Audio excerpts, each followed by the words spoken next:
Semangat? Semangat. Semuanya semangat? Semangat. Bagus.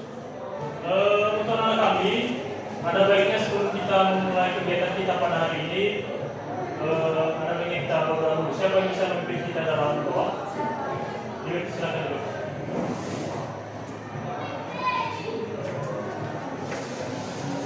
Teman-teman, mari kita berdoa.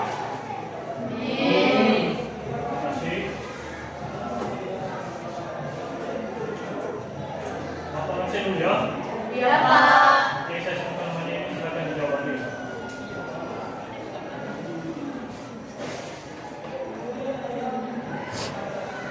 Ada susulan? Ada Pak. Ada suami? Hadir, Pak. Ustaz? Hadir, Pak. Dan Dewi? Hadir, Pak. Jadi semuanya ada 20 orang hari semua hari ini. Iya, Pak. Nah, selanjutnya Bapak mau memberikan satu motivasi bagi anak-anak tadi, satu motivasi belajar. Coba diperhatikan layar di atas.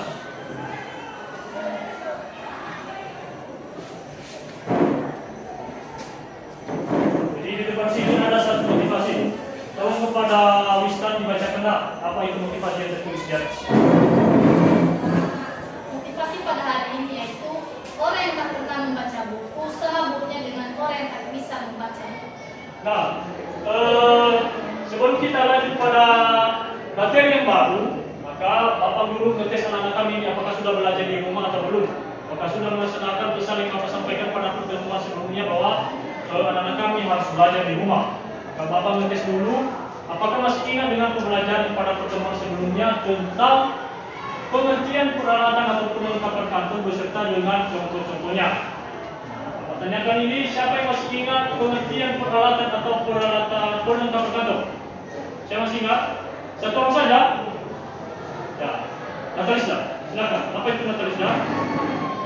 Peralatan atau perlengkapan kantor adalah semua jenis barang yang dapat dipakai untuk menghasilkan suatu pekerjaan yang dilakukan di kantor, serta pekerjaan menjadi lebih cepat dan cepat. Bagus. Di Natalisda ini sudah belajar dari beberapa orang lain yang sudah menunjuk tangan. Nah, yang disampaikan Natalisda tadi adalah barang-barang yang dipakai untuk menunjang pekerjaan-pekerjaan yang ada di dalam perkantoran. Nah, peralatan atau perlengkapan kantor ini ada dua sifatnya. Ada yang barang yang harus pakai dan ada barang yang sifatnya tidak harus pakai. Nah, Bapak tanyakan lagi ini, apa contoh dari barang yang sifatnya harus pakai? Siapa masih ingat? Triana, coba Triana. Jenis barang yang sifatnya habis dipakai dalam pekerjaan kantor yaitu yang pertama, kertas HPS, pulpen, ornamen, stapler, penghapus, tinta, lem, dan lain-lain. Ya bagus, berarti si Triana dan orang lain sudah belajar. Sekarang Bapak tanyakan lagi ini. Yang tadi disampaikan Triana adalah barang yang sifatnya harus pakai. Sekarang barang yang sifatnya tidak harus pakai. Artinya bukan sekali pakai tapi berkali-kali pun dipakai bisa. Siapa masih ingat contoh barang-barang tersebut? Ya, kita kelas. Jenis barang yang sifatnya tidak harus pakai di dalam kantor yaitu pertama stapler, kalkulator, penggaris, printer, gunting dan lain-lain. Ya, bagus. Nah, untuk yang lainnya Bapak yang kita percaya bahwa sudah belajar di rumah. Sudah kan? Sudah. Nah, sebelum kita masuk pada materi yang baru, Bapak mau sampaikan dulu apa tujuan pembelajaran kita pada hari ini. Jadi pada hari ini ada tujuan yang hendak kita capai. Artinya kalau tidak tercapai maka sia-sialah kegiatan kita pada hari ini. Jadi yang pertama, setelah peserta didik dan guru berdiskusi serta mengamati tayangan PowerPoint tentang tata cara memilih peralatan atau perlengkapan kantor, peserta didik dapat memilih tata cara pemilihan peralatan atau perlengkapan kantor yang baik dan berkualitas. Tujuan yang kedua, setelah peserta didik berdiskusi secara berkelompok tentang tata cara memilih peralatan atau perlengkapan kantor, peserta didik dapat merinci peralatan atau perlengkapan kantor yang baik dan berkualitas. Dan itu tujuan pembelajaran kita pada hari ini. Jadi apa yang perlu kita bahas pada hari ini? Nah, apa pokok bahasan kita pada hari ini? Nah, Jadi yang perlu kita bahas pada hari ini adalah bagaimana tata cara pemilihan peralatan atau perlengkapan kantor. Itu fokus kita pada hari ini.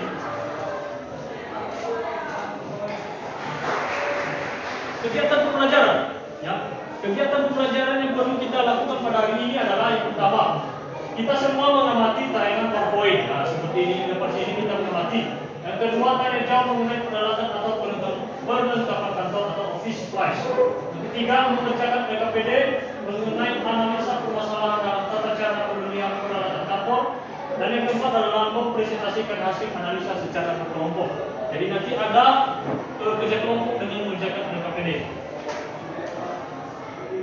Seterusnya, ada sumber belajar pada hari ini. Yang pertama, modul. Modul nanti Bapak bagikan. Yang kedua, sumber belajar yang relevan melalui penelusuran internet. Ya, jadi anak-anak kami nanti bisa memakai gadgetnya untuk mencari informasi di internet.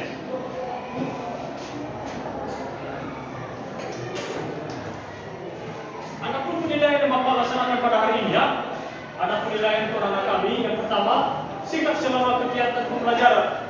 Artinya Bapak nanti perhatikan bagaimana sikap anak-anak kami selama mengikuti pembelajaran. Apakah sungguh-sungguh atau ada yang tidur-tiduran atau gosip-gosipan atau malah memainkan HP-nya sendiri. Nanti Bapak nilai itu, ya. Yang kedua, pengetahuan melalui tes formatif. Ini juga nanti ada tes formatif Bapak kasih.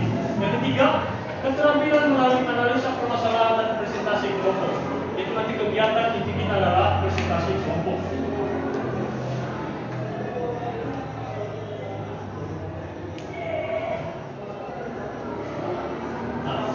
Dengan yang disampaikan analisa tadi bahwa apa itu peralatan atau perlengkapan kantor. Minggu lalu ini kita sudah pelajari, maka kita ulas kembali sekedar dari pengertiannya saja.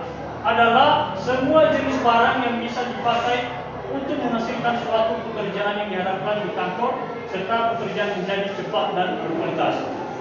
Jadi sekedar pengingat untuk kita apa itu pengertian peralatan.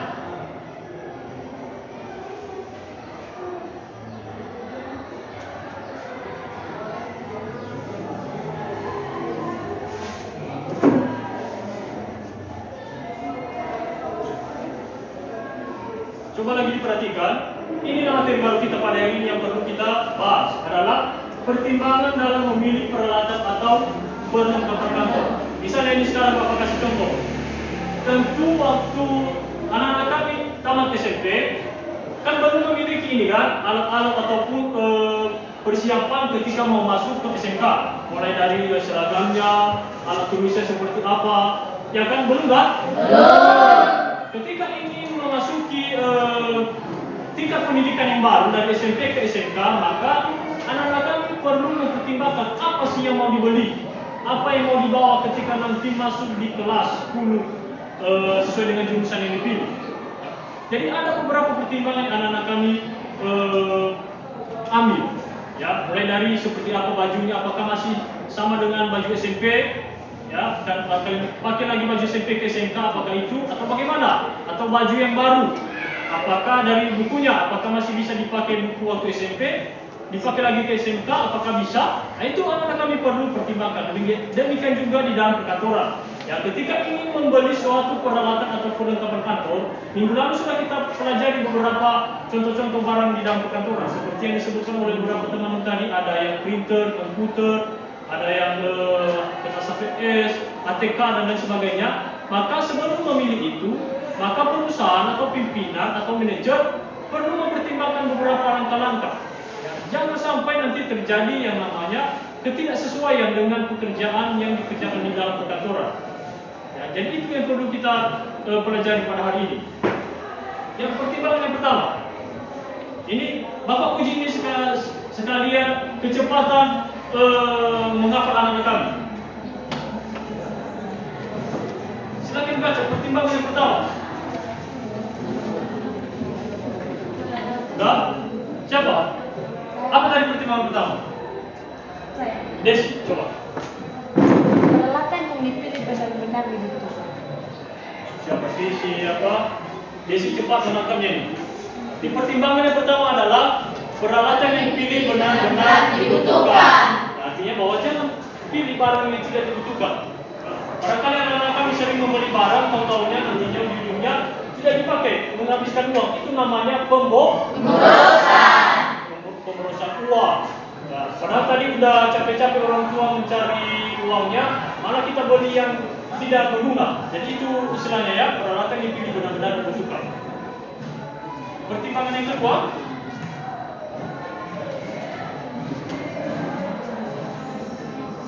sudah? Ya, silakan. Jenisnya sebaiknya praktis. Jenisnya sebaiknya yang Praktis. artinya sederhana. Ya, istilahnya bahwa barang yang dibeli itu adalah mudah dioperasikan, praktis, dia tidak ribet. Ya. Jangan nanti karyawan mau mengerjakan, mau memakai alat itu, malah susah pula dia memakai alatnya kan. Jadi yang praktis saja, jangan yang susah-susah. Nanti lain lagi apa urusannya kalau susah. Ayo, siapa bisa ini? Nah, siapa bisa? Atau kita tampilkan lagi? 5 detik. Dapat mengurangi biaya pelaksanaan. Ya, bisa, bisa. Peralatan tersebut dapat mengurangi biaya pelaksanaan. Sekali lagi. Peralatan tersebut dapat mengurangi biaya pekerjaan. Ya. Jadi pertimbangan yang ketiga adalah peralatan tersebut dapat mengurangi biaya pelaksanaan kerja. Misalnya ini, fotokopi. Itu salah satu mesin atau alat di dalam perkantoran yang sangat dibutuhkan. Kenapa? Karena mesin fotokopi itu bisa mengurangi biaya pelaksanaan kerja. Daripada kita memfotokopi di luar sana, mesti lagi kita bayar itu. Apalagi kalau yang kita fotokopi banyak sekali, sampai berpuluh ratusan lembar mau kita fotokopi. Jadi mending kita beli fotokopi di dalam perusahaan, di dalam kantor, sehingga bisa mengurangi biaya pelaksanaan kerja. Selanjutnya, Rogan? Sudah. Ya, ya. Mutunya harus benar-benar baik. Bisa menjelaskan seperti apa itu? Mutunya seperti apa? Benar. Jadi maksudnya adalah mutunya harus benar-benar baik. Nah, ini juga salah satu pertimbangan yang sangat penting. Kenapa? Misalnya ada dua barang ya. Ada yang baru dan ada yang second, bekas. Jadi kalau Bapak tanya ini sekarang sama anak kami, mana yang lebih mau kalian? Yang baru apa second? Kenapa? Karena kualitasnya Bagus. Karena kualitasnya bagus atau baik? Ya. Apa nama lain dari kualitas? Bagus. Mutu ya Pak? Iya. Kualitas atau mutunya itu benar-benar baik. Iya. Jadi kalau kita ingin membeli sesuatu ya ada baiknya kita membeli yang baru. Meskipun saat ini duit kita kurang, maka sabar, mari kita menabung. Ya, lama-lama nanti menjadi bukti, ya kan? Iya. Kita ingin membeli HP yang bagus, HP sekarang rata-rata yang bagus itu yang bisa 2 juta lah ya kan? Iya. HP yang bagus. Maka kalau kita sampai misalnya sekarang itu masih 1 juta, jangan dulu pinjam kredit, ya kan? Kalau yang itu ada lagi soal, soal apa namanya? Jangan dulu ambil kredit, ya, atau uang yang berbunga. Apalagi anak-anak kami sekarang ini masih anak sekolah, siapa nanti ujung-ujungnya orang tua pula nanti yang membayar itu. Nah, jadi ketika kita ingin membeli sesuatu, maka salah satu pertimbangannya adalah mutunya atau kualitasnya. Jadi kita memperhatikan kualitasnya. Ada yang barangnya murah tapi mutunya kualitasnya tidak bagus. Ya, paling nanti 1 bulan 2 bulan kita sudah pakai rusak lagi. Ada juga yang mahal tapi kualitasnya bagus. Ya, bisa sampai bertahun-tahun. Jadi itu salah satu pertimbangan yang perlu kita lihat. Pertimbangan selanjutnya. Sudah? Ya, terusnya. Tersedia ruang kantor untuk meletakkan peralatannya. Ya. Pertimbangan selanjutnya adalah tersedia ruang kantor untuk meletakkan peralatan. Artinya Ketika kita membeli suatu alat itu, maka kita harus tahu di mana kita letakkan. Jangan nanti setelah kita beli, maka kita tidak tahu di mana letakkan. Kan nggak mungkin kita letakkan di luar, nanti diambil orang, dicuri dan dirawat, kan? Atau bebas orang memakainya. Jadi ketika kita membeli sesuatu itu, misalnya kopi, kita harus tahu di mana kita meletakkannya, di rumah kita apa, atau di aula atau di mana, sehingga nanti yang memakai alat tersebut adalah karyawan yang terkait. Jangan sampai orang lain. Kenapa? Karena tanggung jawabnya pemeliharaannya itu nanti tidak kembali. Maka ini juga salah satu pertimbangan yang sangat penting. Pertimbangan yang terakhir,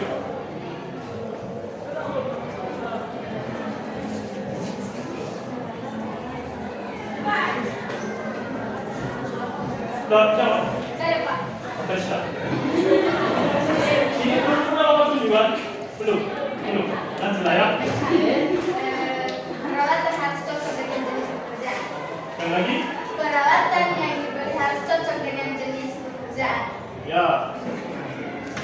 Jadi maksudnya adalah alat yang kamu beli itu adalah sesuai dengan kepribadianmu, sesuai dengan kebutuhanmu, sesuai dengan pekerjaanmu. Jangan beli yang tidak sesuai dengan pekerjaanmu. Ya, itu apa sih? Sama saja nanti tidak ada gunanya, sama saja pekerjaan itu tidak bisa diselesaikan. Jadi 1, 2, 3, 4, 5, 6, 7. Jadi ada 7 pertimbangan yang harus kita pilih atau kita tentukan dalam memilih peralatan atau perlengkapan kantor. Jadi ini sangat penting sehingga nantinya tidak terjadi sesuatu yang salah di dalam memilih atau membeli peralatan di dalam perkantoran. Nah, selanjutnya adalah bagaimana tata cara memilih dan membeli peralatan kantor. Ada 5 di sini. Yang pertama adalah kita harus memperhatikan harga. Yang kedua, kebutuhan kantor. Yang ketiga, efektivitas peralatan. Yang keempat, fungsi dan sistem. Yang terakhir, Kebersihan peralatan. nah, jadi ada 5. Nanti ini dibahas di dalam kelompok. Jadi bagaimana penjelasannya, pengertiannya, maksudnya, maka kelompok nanti yang akan menginformasikan kepada kita semua. Bisa kan? Bisa.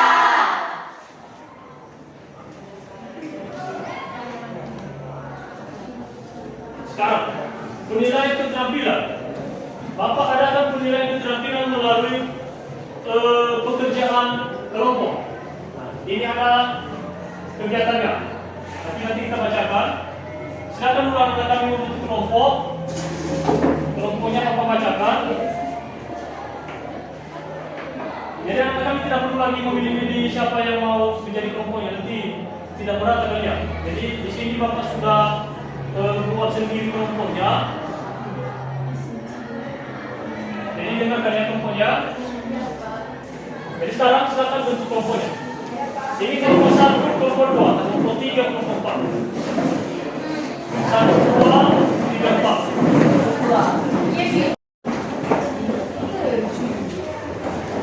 Sudah Pak? Sudah dah. Maka coba diperhatikan bagaimana sistem kelompoknya. Coba diperhatikan di atas ya.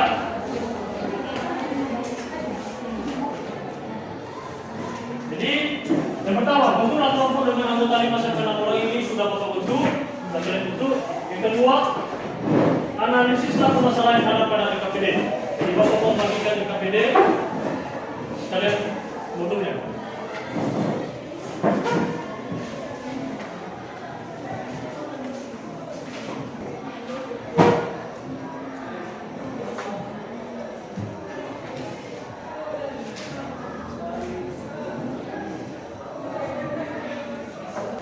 Jadi apa yang mau anak-anak kami kerjakan di LKPD? Jadi coba diperhatikan di atas, ya, coba diperhatikan.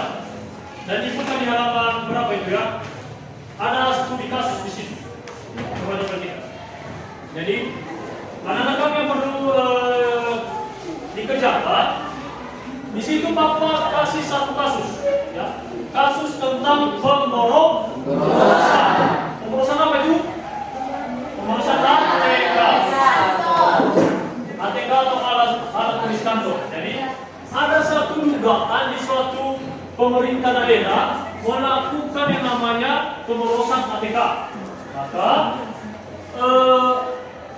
anak-anak kami jangan menganggap dirinya sebagai entah kejaksaan, kepolisian, untuk menuntaskan kasus itu, bukan. Ya. Anak kami, Bapak suruh bukan menyelesaikan kasus tersebut.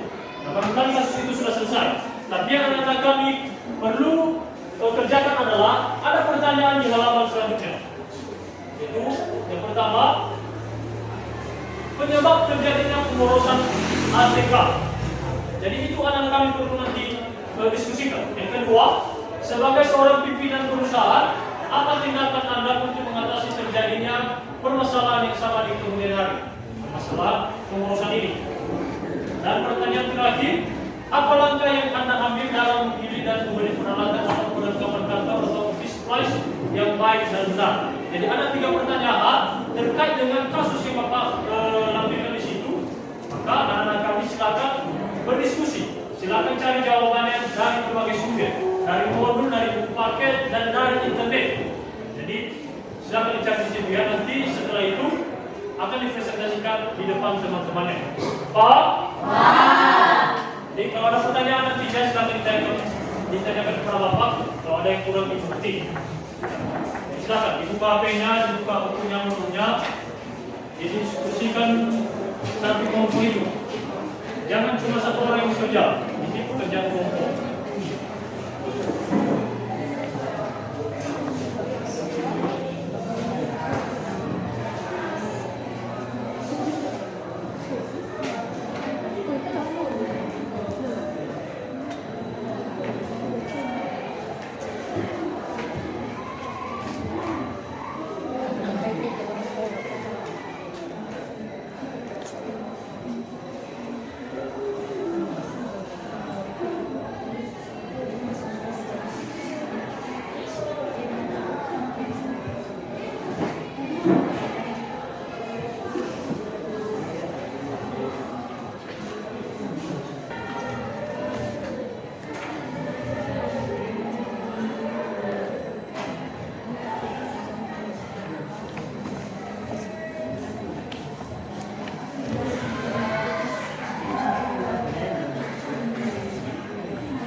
Bagaimana? Sudah siap semua? Sudah. Sudah siap tampil di depan? Sudah. Baik. Sekarang dipersilakan kepada kelompok 1 untuk menyajikan hasil diskusi dari pertanyaan pertama.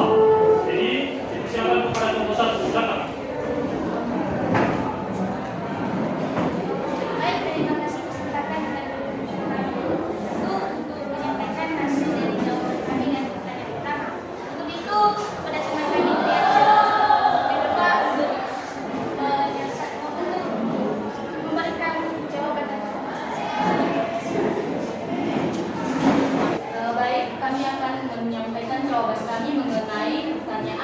Terjadinya pemborosan pengadaan alat tulis kantor. Kami tadi telah mencari atau men-searching di Google apa saja penyebab terjadinya pemborosan alat tulis kerja kantor, yaitu 1, penggunaan kertas yang berlebihan. Dalam penggunaan kertas yang berlebihan ini teman-teman, di mana perusahaan dapat menghasilkan jutaan lembar kertas setiap tahunnya. Selain menjadi pemborosan perusahaan, hal ini juga tidak baik untuk lingkungan. Cara yang paling tepat untuk mengurangi kertas adalah dengan menggunakan surat elektronik atau email. Dari hasil kami, nomor 1 yaitu penggunaan kertas berlebihan, biaya penyimpanan barang lebih memilih target dan berkualitas, manajemen karyawan yang buruk, dan 5 yaitu penggunaan outsourcing yang berlebihan. Baik, jika ada sanggahan ataupun saran dari kelompok lain, silakan. Dan jika ada pertanyaan,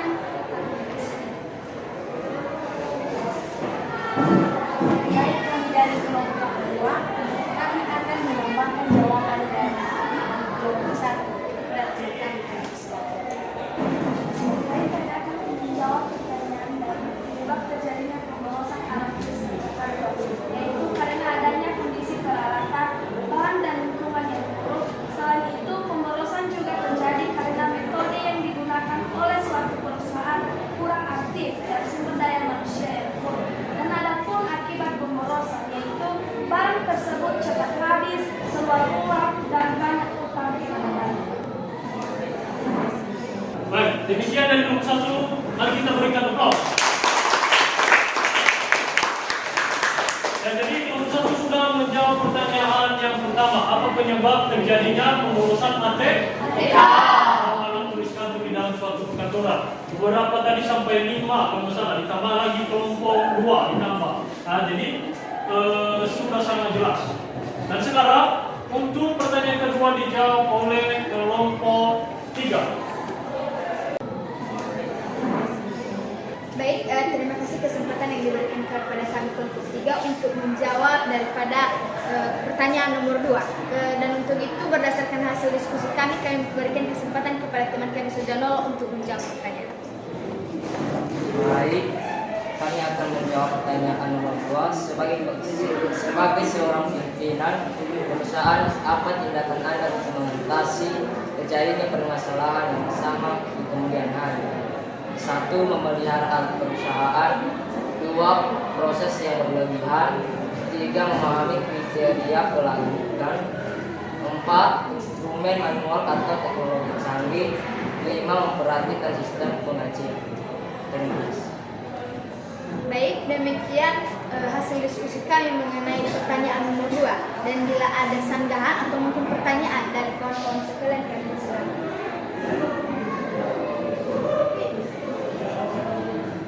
Baik, kami dari kelompok 2 memiliki jawaban yang berbeda dari jawaban teman kami.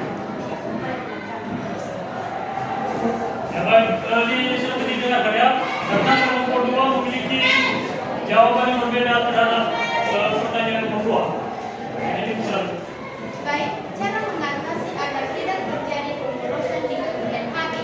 Ada beberapa tips yang bisa dijadikan kebijakan bagi karyawan secara khusus dalam menggunakan ATK.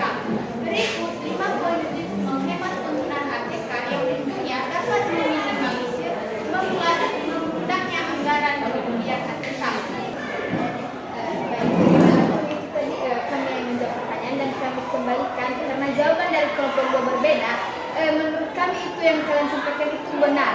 Hanya saja kembali pada soal yaitu adalah apa yang harus dilakukan oleh seorang pemimpin perusahaan, bukan karyawan perusahaan. Mungkin itulah yang membedakan daripada pertanyaan jawaban dari kita. Jadi kami sangat berterima kasih atas tambahan daripada jawaban dari. Ya, barangkali kalau ada pertanyaan, baik dari kelompok 2 maupun kelompok 3 bisa. Baik, kami akan memberikan pertanyaan kepada kami. Sebagai pertanyaan kami dari kelompok 4 yaitu Kepada kelompok siapa? Kelompok 2 atau kelompok 3? kelompok 2. 2, ya, kelompok 2. Sekarang mencatat pertanyaannya. Yaitu bagaimana jika ada karyawan yang tidak bertanggung jawab atas penggunaan ATK, seperti contohnya menjadikan barang-barang kantor tersebut untuk keperluan pribadinya. Sudah ditangkap pertanyaan yang kedua. Nah, jadi berapa waktu Mas kasih untuk mencari jawaban? 2 menit. Baik, kami akan menjawab pertanyaan dari kelompok 4 yang pertanyaannya, bagaimana jika ada karyawan yang tidak bertanggung jawab atas penggunaan ATK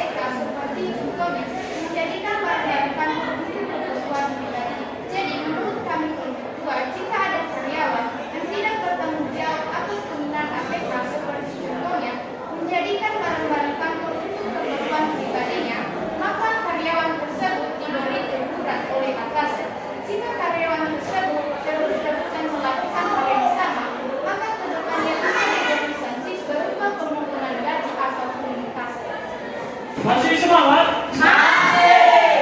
Baik, dari awal tadi sudah kita belajar tentang bagaimana cara memilih dan membeli peralatan kantor.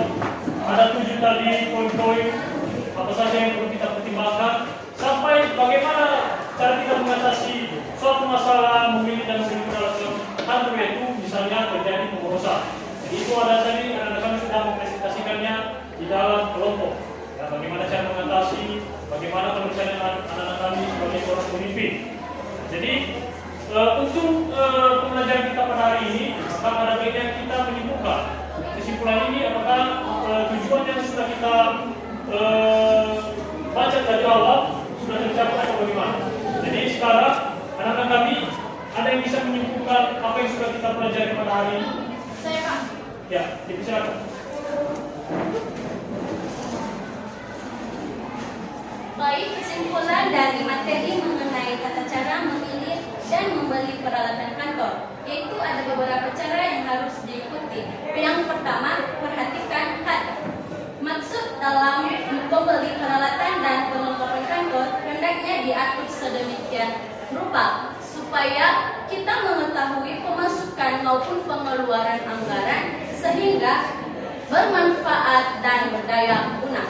Kedua, kebutuhan kantor. Artinya kita harus mengutamakan barang yang paling penting dan harus sesuai dengan kebutuhan. Yang ketiga, efektivitas peralatan. Artinya, ketika kita memilih peralatan atau membeli, barang tersebut harus bermanfaat dan berdaya guna, sehingga alat tersebut dapat menyelesaikan pekerjaan dengan cepat dan tepat. Yang keempat, multifungsi dan fleksibel. Multifungsi artinya barang yang kita beli itu memiliki fungsi, sedangkan fleksibel artinya barang yang kita beli mudah untuk dipindah-pindahkan maupun mudah untuk disimpan. Yang terakhir teman-teman, kebersihan peralatan. Artinya dalam memilih ataupun membeli peralatan perlengkapan kantor, sebaiknya harus diperhatikan kebersihannya karena sangat berpengaruh terhadap keindahan kantor. Jika ada peralatan kantor yang kotor, maka dapat menimbulkan berbagai penyakit bagi para karyawan. Sekian. Baik, terima kasih kepada Teresia SPC sudah menyimpulkan materi kita pada hari ini. Sangat-sangat bagus ya, terima kasih. Dan untuk anak kami, untuk materi kita pada hari ini, ya jangan cuma sampai dari hari ini, tetapi dipelajari kembali di rumah. Jadi untuk minggu depan, pada pertemuan selanjutnya, maka materi yang akan kita pelajari adalah mengenai mesin-mesin kantor. Jadi silakan dipelajari di rumah sehingga nantinya lebih mudah kita mempelajarinya ketika kita berjumpa. Untuk tes formatifnya, di awal tadi Bapak sampaikan bahwa salah satu penilaian ada di modul yang sudah Bapak bagikan tadi ya. Yang terakhir 5 soal. Silakan dikerjakan di rumah dan dikumpulkan pada pertemuan berikutnya. Ya, Pak? Nah, barangkali anak kami ini sudah merasa lelah ya. Kita dulu relax as breathing istilahnya ya. Jadi ada ruang bersama di sini. Barangkali anak kami ini semua punya TikTok, Pak? Barangkali juga anak kami tidak asing dengan satu suara atau musik atau sound ini. Kalau tidak salah ini tidak.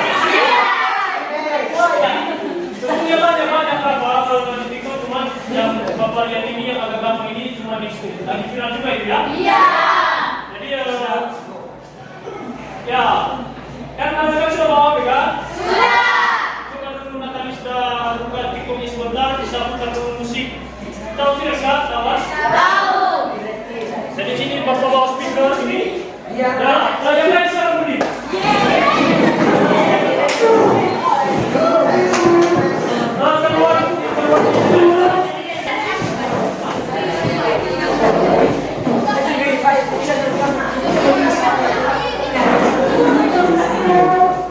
Jadi semua orang dengarnya.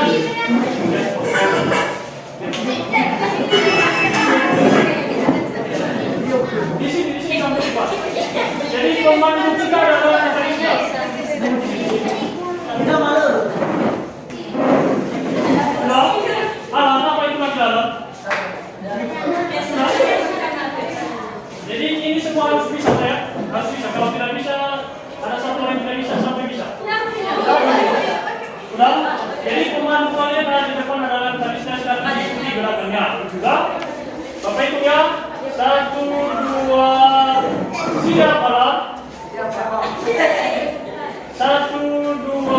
3.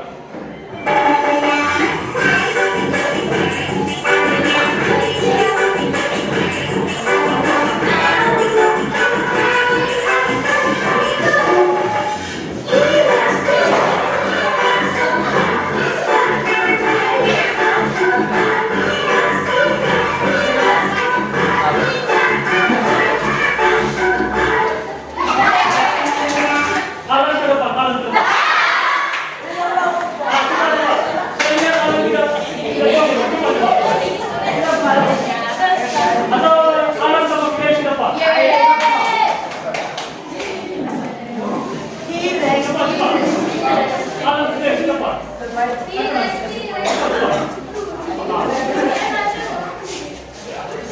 Dari sini kalian berdua, sini. Dan sekali lagi ya. Jangan menutup kamera. Sekali lagi. Udah. Ya, 1. Joget kalian berdua ya. 1, 2, 3.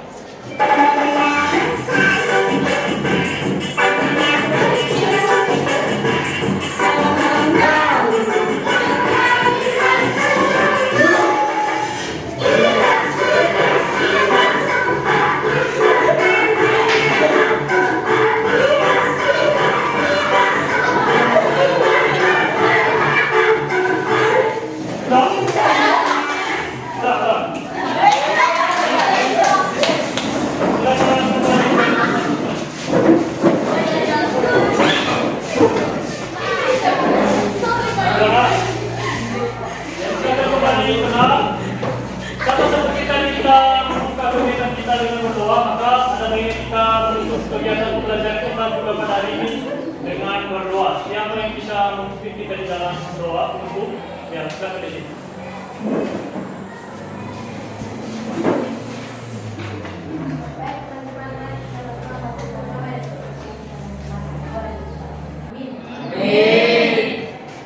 Terima kasih. Demikian saja kegiatan pembelajaran kita pada hari ini. Sampai jumpa pada pertemuan berikutnya. Terima kasih. Selamat